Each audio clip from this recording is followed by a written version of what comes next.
ಅಯೋಧ್ಯೆಯಲ್ಲಿ ರಾಮಲಲ್ಲಾ ಪ್ರತಿಷ್ಠಾಪನೆಗೆ ಸಾಕಷ್ಟು ತಯಾರಿ ನಡೀತಾ ಇದೆ. ಬಹಳ ಸಂಭ್ರಮದಿಂದ ಜನ ಕೂಡ ರಾಮ ಮಂದಿರ ನೋಡೋದಕ್ಕೆ ಅಂತ ಅಯೋಧ್ಯೆಗೆ ಬರ್ತಾ ಇದ್ದಾರೆ. ಬಹಳಷ್ಟು ಮಂದಿ ಅಯೋಧ್ಯೆಯಲ್ಲಿದ್ದಾರೆ. ನಮ್ಮ ಪೇಜಾವರ ಶ್ರೀಗಳು ಕೂಡ ಅಯೋಧ್ಯೆಯಲ್ಲಿದ್ದಾರೆ. ಅಲ್ಲಿನ ತಯಾರಿ, ರಾಮಲಲ್ಲಾ ಪ್ರತಿಷ್ಠಾಪನೆ ಯಾವ ರೀತಿ ನಡೆಯುತ್ತೆ ಅದೆಲ್ಲದರ ಬಗ್ಗೆ ಮಾತಾಡಿದ್ದಾರೆ ಅವರು.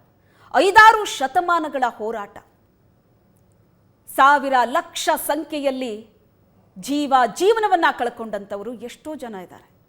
ಈಗ ರಾಮ ಮಂದಿರ ನಿರ್ಮಾಣ ಆಗ್ತಾ ಇದೆ.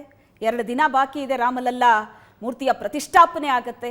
ಈ ನಡುವಲ್ಲಿ ಅಲ್ಲಿ ಏನೆಲ್ಲ ತಯಾರಿಗಳು ನಡೀತಾ ಇದೆ, ರಾಮಲಲ್ಲಾ ಪ್ರತಿಷ್ಠಾಪನೆ ಹೇಗೆ ನಡೆಯುತ್ತೆ, ನಡೆದು ಬಂದಂತಹ ಹೋರಾಟ, ಈಗ ಇರುವಂಥ ಒಂದಷ್ಟು ವಿರೋಧ, ಇದೆಲ್ಲದರ ಬಗ್ಗೆ ಮಾತಾಡಿದ್ದಾರೆ ಪೇಜಾವರ ಶ್ರೀಗಳು. ನಮ್ಮ ಏಷ್ಯಾನೆಟ್ ಸುವರ್ಣ ನ್ಯೂಸ್ನ ಸಂಪಾದಕರಾದಂಥ ಅಜಿತ್ ಹನುಮಕ್ಕನವರ್ ಅಯೋಧ್ಯೆಯಲ್ಲಿದ್ದರು. ಅವರು ಮಾತಾಡಿಸಿದ್ದಾರೆ ಪೇಜಾವರ ಶ್ರೀಗಳನ್ನ. ಬನ್ನಿ ನೋಡೋಣ. ಅಯೋಧ್ಯೆಯ ರಾಮ ಮಂದಿರದ ಭವ್ಯ ರಾಮ ಮಂದಿರದ ಲೋಕಾರ್ಪಣೆಗೆ ಮತ್ತು ರಾಮಲಲ್ಲಾ ಪ್ರಾಣ ಪ್ರತಿಷ್ಠಾಪನೆಗೆ ದಿನಗಣನೆ ಶುರುವಾಗಿರುವ ಸಂದರ್ಭದಲ್ಲಿ ಉಡುಪಿಯಿಂದ ಪೇಜಾವರ ಶ್ರೀಗಳಾದ ವಿಶ್ವಪ್ರಸನ್ನ ತೀರ್ಥರು ನಿನ್ನೆಯಷ್ಟೇ ಅಯೋಧ್ಯೆಗೆ ಬಂದಿದ್ದಾರೆ. ಇವತ್ತು ರಾಮ ಮಂದಿರದ ಒಳಗಡೆ ಹೋಗಿ ತಯಾರಿಗಳನ್ನು ನೋಡಿಕೊಂಡು ಬಂದರು. ಏಷ್ಯಾನೆಟ್ ಸುವರ್ಣ ನ್ಯೂಸ್ ಜೊತೆ ಮಾತನಾಡೋದಕ್ಕೆ ನಮ್ಮ ಜೊತೆಗಿದ್ದಾರೆ. ಸ್ವಾಮೀಜಿ, ದೇವಸ್ಥಾನಕ್ಕೆ ಹೋಗಿದ್ರಿ, ತಯಾರಿಗಳನ್ನು ನೋಡಿದ್ರಿ, ಎಲ್ಲವೂ ಅಂದುಕೊಂಡಂತೆ ನಡೀತಾ ಇದೆಯಾ? ಎಲ್ಲವೂ ಕೂಡ ಪೂರ್ವ ನಿಯೋಜಿತ ವ್ಯವಸ್ಥೆಯಂತೆ ಎಲ್ಲ ಕಾರ್ಯಗಳು ನಡೀತಾ ಇದ್ದಾವೆ.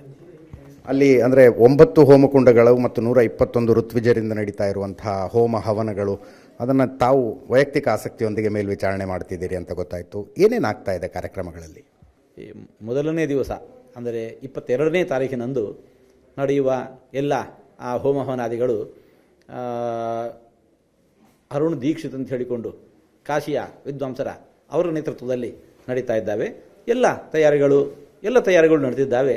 ಇನ್ನೇನು ಆ ದಿವಸ ಪ್ರಾರಂಭ ಮಾಡೋದಷ್ಟೇ ಬಾಕಿ. ತತ್ಪೂರ್ವಭಾವಿಯಾಗಿ ಆಗಬೇಕಾಗಿರುವ ಪುಣ್ಯಾಹವಚನೆ ಮೊದಲಾದಂಥ ಕಾರ್ಯಗಳು ಈಗ ತಾನೇ ನಡೆದು ಮುಗಿದು ಈಗ ತಾನೇ.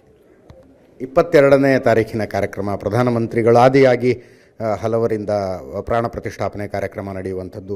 ದೇಶ ವಿದೇಶದಲ್ಲಿ ಜನ ಇದನ್ನು ನೋಡೋದಕ್ಕೆ, ನೇರ ಪ್ರಸಾರದಲ್ಲಿ ನೋಡೋದಕ್ಕೆ ಕಾಯ್ತಾ ಇದ್ದಾರೆ. ಬಹುಶಃ ಒಂದು ಯುಗದಲ್ಲಿ ಒಂದು ಸಲ ನಡೆಯುತ್ತೆ ಆ ರೀತಿಯಾದಂಥ ಕಾರ್ಯಕ್ರಮ, ಶತಮಾನಕ್ಕೊಮ್ಮೆ ನಡೆಯುವಂಥ ಕಾರ್ಯಕ್ರಮ ಅಂತ ಅನ್ಬೋದು.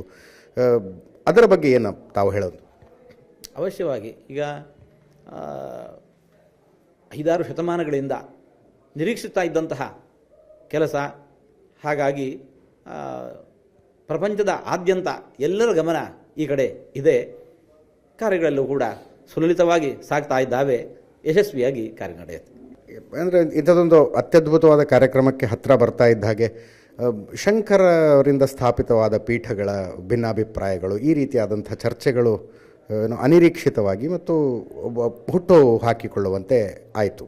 ಅದನ್ನ ತಮ್ಮ ಪೀಠ ಹೇಗೆ ನೋಡುತ್ತೆ, ತಾವು ಹೇಗೆ ನೋಡ್ತೀರಿ? ಮೂಲತಃ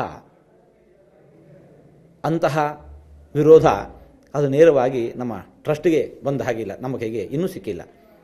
ಹಾಗಾಗಿ ಹೊರಗೆ ಮಾಧ್ಯಮಗಳ ಮೂಲಕ ಅಂತಹದ್ದು ಬಂದರೂ ಕೂಡ ನಾವು ಅದಕ್ಕೆ ವಿಶೇಷವಾದ ಗಮನ ಕೊಡುವುದಿಲ್ಲ. ಅದರ ಸತ್ಯಾಸತ್ಯತೆ ಏನು ಎಷ್ಟು ಎಂಬುದಾಗಿ ನಮಗೆ ತಿಳಿದಿಲ್ಲ. ಅದರಿಂದಾಗಿ ಅಂತಹದ್ದು ಬಂದಿರಲಿಕ್ಕಿಲ್ಲ ಅಂತ ನಮ್ಮ ಅನಿಸಿಕೆ. ಧನ್ಯವಾದ ಸ್ವಾಮೀಜಿ, ಏಷ್ಯಾನೆಟ್ ಸುವರ್ಣ ನ್ಯೂಸ್ ಜೊತೆ ಮಾತನಾಡಿದ್ದಕ್ಕೆ. ಪೇಜಾವರ ಶ್ರೀಗಳ ಮಾತು ಸಂಭ್ರಮದಿಂದ ಪಾಲ್ಗೊಳ್ಳುತ್ತಾ ಇದ್ದಾರೆ ದೇಶದ ಜನ ಅನ್ನುವ ಹರ್ಷವನ್ನು ವ್ಯಕ್ತಪಡಿಸ್ತಾ ಇದ್ದಾರೆ. ಕ್ಯಾಮ್ರಾ ಪರ್ಸನ್ ಮಂಜುನಾಥ್ ಜೊತೆ ಅಜಿತ್ ಹನುಮಕ್ಕನವರ್, ಏಷ್ಯಾನೆಟ್ ಸುವರ್ಣ ನ್ಯೂಸ್ಗಾಗಿ ಅಯೋಧ್ಯೆಯಿಂದ.